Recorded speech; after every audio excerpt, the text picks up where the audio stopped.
um pouco que eu estudei da sua vida, você teve uma base familiar, apesar de você ser uma pessoa humilde, mas você teve o seu pai, né? Meu Que, pai e minha mãe divorciaram, eu tinha 6 anos. sim, eu também sou filho de pais divorciados, mas você teve um pai. Eu acho que às vezes é um pouco complicado essa comparação que você faz. Por exemplo, você, apesar de ter sido pobre, mas você teve um pai. Tem muita gente hoje que é oriundo de comunidade. É muito interessante como as pessoas não têm disciplina de pensamento nenhum. Nenhum. Comentando esse último cara, ele falou assim: não, porque você é pobre realmente, você nasceu pobre, mas você teve um pai e que isso tem a ver com qualquer coisa? Não, mas você teve uma criação. Tá, e daí? Qual é o problema? Qual é o problema? Vou dar um caso recente. Tava numa aula, aí eu falei, não, inclusive, eu tava falando bem, eu fiz um elogio a um dos alunos de um curso que eu faço. Eu falei, olha, o rapaz ali, muito jovem, ele veio me procurar pessoalmente para falar sobre arbitragem de juros on-chain utilizando o Bitcoin como colateral. Eu falei, caramba, eu ensino isso na minha consultoria para níveis bastante avançados, o cara arbitrar juros, e o garoto de 17, 18 anos, falando de operações financeiras com um nível de sofisticação avançadíssimo. E eu fiz esse elogio num curso que eu faço. Aí uma das pessoas comentaram, falou, mas ele tem um pai também que incentiva, ele tem uma condição. E daí? Isso diminui o sucesso dele? Isso diminui o esforço dele?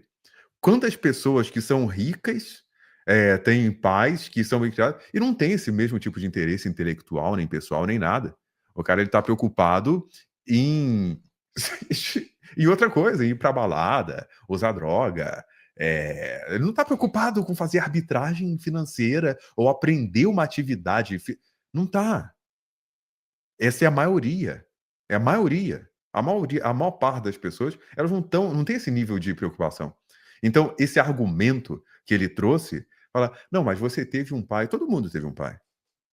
Todo mundo. Mas você teve uma criação. Todo mundo teve uma criação. Pode ser boa ou ruim. E esse tipo de argumento, ele nunca termina. Porque você fala, não, você teve um pai. Mas o meu pai não foi bom. Mas o lugar onde você nasceu, você fala, não, eu não tive pai, fui criado pela minha avó.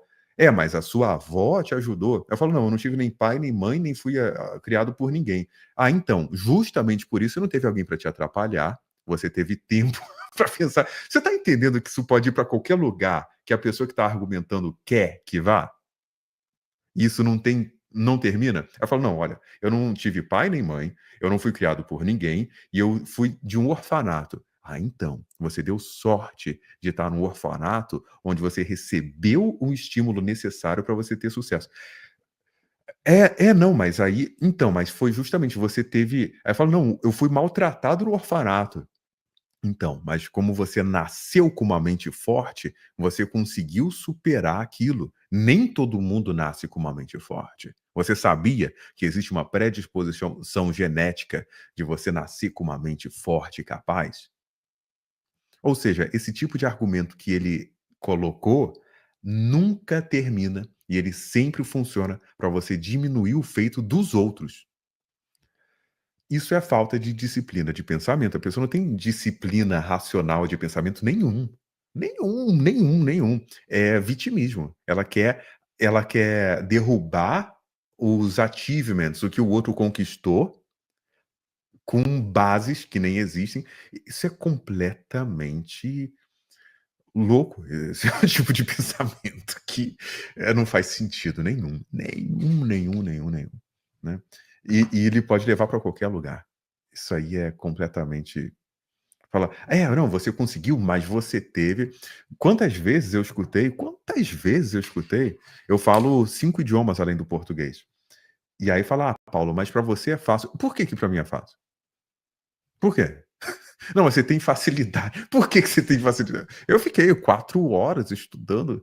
Quantas horas? Eu estudava alemão lá todo dia.